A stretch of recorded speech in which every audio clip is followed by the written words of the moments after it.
Hey guys, what's up? Josh Castle here. Sunday, we about to start talking about the trades that I did on Friday. Now, on Friday, I was able to rack up $5,000 in 23 minutes. And then once I cut the recording, I entered another trade. I thought I was done, but on that other trade, I was able to make around 2,000 more dollars.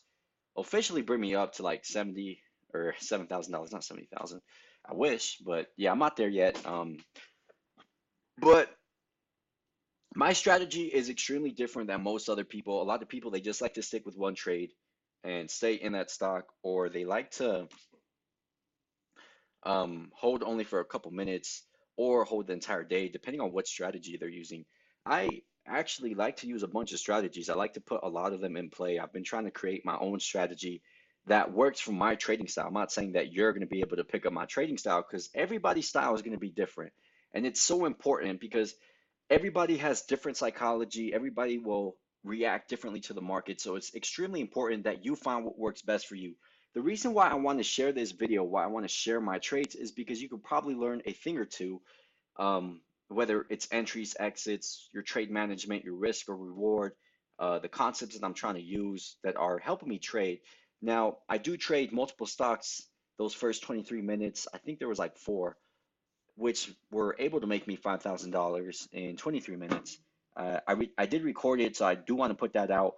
I just when I recorded it, I wasn't talking at all, so I kind of just want to add some commentary to go through exactly what my mind was thinking through. Now, I am making this video on demand, and we're going to be kind of like taking a look of what I did. So you probably won't even need to watch the other video that I put up, unless you really want to like because I'm mostly just going to be talking about right then and there. I'm not really going to be talking about past history or future history. I'm just going to be talking about the present. What I'm doing here is really talking about the setup and what I was going for and what helped me establish this trade. Now, yeah, before I go ranting on some more, let's just get straight to the point. GEVO went parabolic, I believe, on Monday, 6/18, if I'm correct. Let's see and pull up the calendar. So yeah, 6/18 is when it started going parabolic. It went from like $4, it hit like 17. The next day it hit 21. Let me just pull it up for confirmation because I'm not really sure. So it hit 24. And once it hit 24, it consolidates here and begins the downtrend. The downtrend does not end until what was that? The 21st of June, where it started to curl up. And I'll talk more about this, but I really like to look at my charts at a 1 minute chart. I think it's so helpful to look at, especially with the strategy that I use that you can probably pick up on this video. But the idea behind this trade is that it's downtrending, it's consolidating on the 21st. It's actually keeping up above where the reversal started to take place early in the morning. And exactly where it began downtrending, it actually bounced up and started to curl post market. So that was the idea behind this trade. I thought this was actually going to head for a reversal, and the pre-market action kind of just helped me get straight to it, like exactly what target points were actually going to be reached. That's what I like about pre-market, although sometimes stocks don't have pre-market action, the ones that I want to trade. But the reason why I trade them is because they're still volatile. They still have potential. They still have that momentum that has been built up from the previous days. Even if it's downtrending, if it's uptrending, learn how to do both. That's one of the best tips that I can give you. I think learning both sides of the market is very beneficial because you're not really expecting anything to go long or anything to go short. You're being more aware of the setups because you know that it can go both ways. You know what triggers both ways to go through. So just take my word for it. Learn how to short, learn how to long, become versatile in your trading. Don't just stick to one setup. A lot of people say stick to one setup. Don't be a jack of all trades. I'm not telling you to be a jack of all trades. I'm just saying be aware of the market. If you're aware of everything in the market, if you're aware of your own trading style, your emotions, your own psychology, then you can really begin to start control the market. So this is a 5 minute chart. I just wanted to show the overall action of the uptrend and the downtrend. But going back to a 1 minute chart on the 3 day chart, we started to see a downtrend, and all the entire time, it's just battling with the SMAs. It doesn't even get to cross until post-market action when the 200-day SMA actually crosses below the 50-day SMA and it starts to get picked up. Then we see that pre-market action the day of Friday where it begins to hit that high and then it begins to get that higher low and it just opens up at the 931 mark. So let's go ahead and just start making my support and resistance lines. These are the areas that I'm expecting to break so that it can lead to a previous high. So the idea behind my lines are that if it passes a certain line with power and it holds, I buy into it and I walk it up to the next profit point and then I'm done. I don't really like to stay inside the trade. I just like to get in, get out, move on to the next opportunity. And I make these plans the day before it actually happens. I come up with a watch list and I make my support and resistance lines. And I say, okay, if it passes this, then I go ahead and buy. I take profits here, I take profits there, and then I'm done with the trade. And I don't know exactly what's going to happen first, what's going to hit first. That's why I have multiple charts on my other monitor where they begin to set up and I enter the trade. So this stock right here, we have a strong resistance point because we get rejection here. We get congested area around this point of time, and then finally we get a rejection before the market opens. So I know that that is going to be a very influential area. I know that if it passes and it holds, then we're actually going to continue to the upside. Now there is another influential area. We got a double top that happens the previous day, and we also have some close action here. So I'm aware of everything. I have to be aware of everything. If I'm not aware of everything, I'm gonna fuck up. So then I move up my line. And this is all like, for instance, like if I'm actually thinking about making this watch list the day before, this is how my thought process works. So you're kind of just picking up on my thought process right now. So I move that up, and I know that if that crosses, then I for sure don't have any rejection sites near me where if I buy in that area, I won't get rejected instantly. I can actually get out safely once my minimum risk occurs. So that's going to be an important line right there. I also want to make this line so that I can actually confirm because I'm not going to remember everything in the market. I'm just not. There's so many stocks that I'm looking at every single day. So I have my support here where we see the bounce, and then again we see the bounce with the curl getting picked up by the SMAs. Now the strategy that actually makes this stock interesting that I'm using are the SMAs. The minute that this action crosses above the 50-day SMA and doesn't get rejected by the 200-day SMA, listen to my words, listen to exactly what I'm saying, and pick it up and use it for yourself. I'm not really going to go that much in detail with this strategy because that's not exactly what I do on YouTube. If you do want to learn from me, go ahead and just send me an email. But the minute that this crosses and doesn't get rejected by the 200-day SMA and it continues curling upwards, pre-market action, gets rejected here, that's the important part. That I know that if the action when it opens doesn't pass this point, it's not going to hit the profit target that I wanted to hit, which is going to be exactly where it had dropped, which was 11.15, the day before where it had actually dropped. But then I make another line right here because this is a strong bounce. This is an area where could be a possible rejection area, or also if it does cross, it could be a bounce. And I do not want to take profits too soon, but I also don't want to take profits too late. It's all about getting inside the trade before it's too late, but also not that early. The same goes with taking profits. You want to maximize your profits, but you also want to minimize your losses.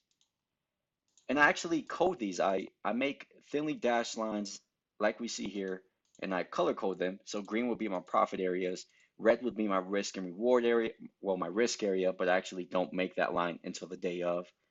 And then here's another profit taking area. And this is exactly where I think the stock is actually going to stop. If it actually has trouble trying to reach that area, let's say there's another technical point, which would be here, because notice that we see a nice curl formation here, and then a lot of action that gets congested pre-market. So I know this could be a point where it begins to get trouble. If it begins to start having trouble, if it begins to start getting weak, then I know that I have to take profits. I have to get ready if it goes below that certain line. So now that I have my profit taking areas and my cautionary line, which I like to call, then I know that if it doesn't pass, I like to take, or I should take profits there. Not only am I using SMAs, I'm also using the RSI and MACD in order to spot strength and weakness. It's a very visual guide that I can rely on, even though you shouldn't be trusting your technical indicators that much. It's something that I use to spot weakness and strength on certain important technical points.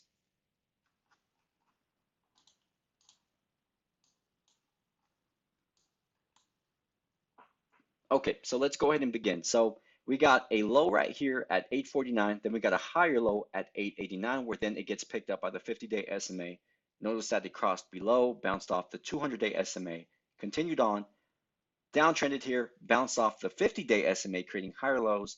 So we know that in the open, if it crosses this line as it's uptrending, because right now it's showing an uptrend, especially with the SMA confirmations, we're seeing an uptrend. We know that if it passes this line at 967, we're going to get strength because it's where it got rejected pre-market. That is the pre-market high, and we can take profits at the 1013 area and also the 1108 area.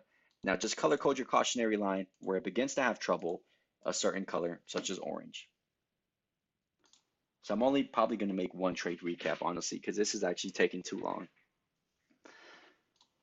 But I'm going to go ahead and speed it up. So the market does not actually move like this unless it's an extremely volatile stock. So just be aware that I sped it up right now.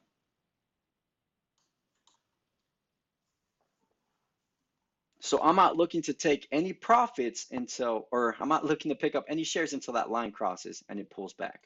That's when I begin to take my profits. And I actually go high in shares. I don't expect you to do the same thing. This is just my trading style. That's what I like to do. So notice that as soon as it crosses,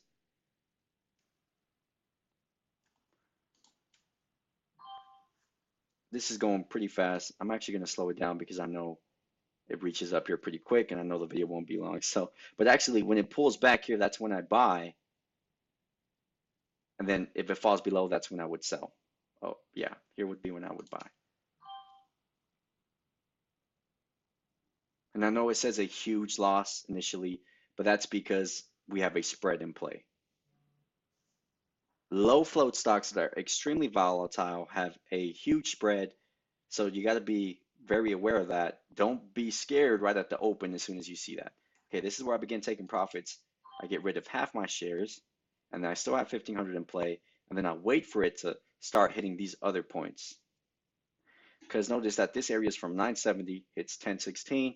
I want to make sure that I don't walk away empty-handed. I want to make sure that I'm actually making profit, especially on these types of stocks that are very volatile, where one wrong move could actually send this thing going down, and you could actually end up losing more. So I always have a backup. That's my backup right there. That's why I take profits right there.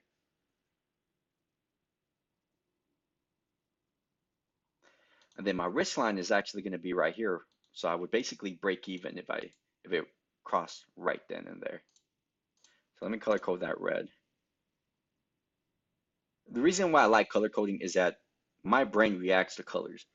If it crosses a certain point and it's red, then I know that I have to fucking sell instantly, or else I'm just gonna destroy my entire trading plan. I've always been that type of person. I've always been one to follow colors. I'm not sure why. My brain reacts better to it. So you got to find what's best for you as well.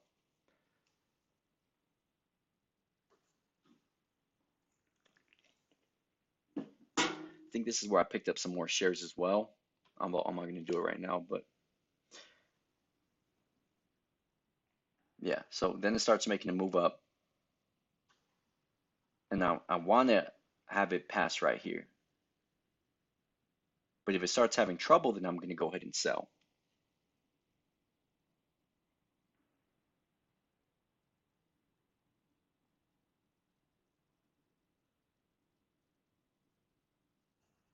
Okay, so notice how it starts having trouble on my cautionary line.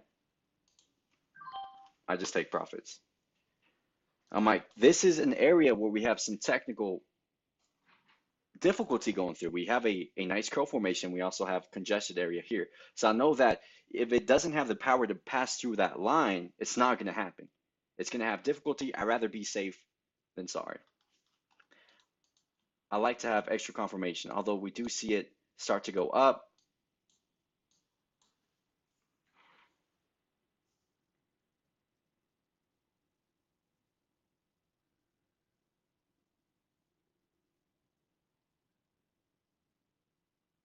It'll start getting rejected instantly.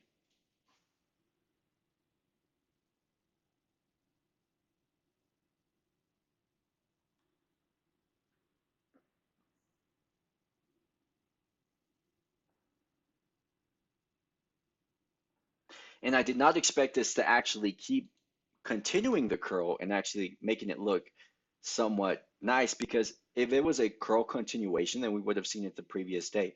We would have been able to see this action cross above the SMAs with ease and start continuing curling throughout the entire day. But because this is a volatile stock, this is a stock that it's pretty much a junk stock. I mean, it started off at $4 a couple of days ago, hit 21, $24 the next day. It's basically a junk stock. It's a low flow play. People are buying into the hype. And because it didn't continue the curl the previous day and it actually bounced on this line that I knew once the curl happened here, it wouldn't last long. It was just going to be a short pop, take your money and go trade the next stock. And I really do want to talk about the next stock, but due to this being a YouTube video and not my regular email videos, which I usually send out to my subscribers, anybody who's actually paying for my um, videos, a certain amount a month, which I won't disclose here on YouTube, but go ahead and just message me if you're interested.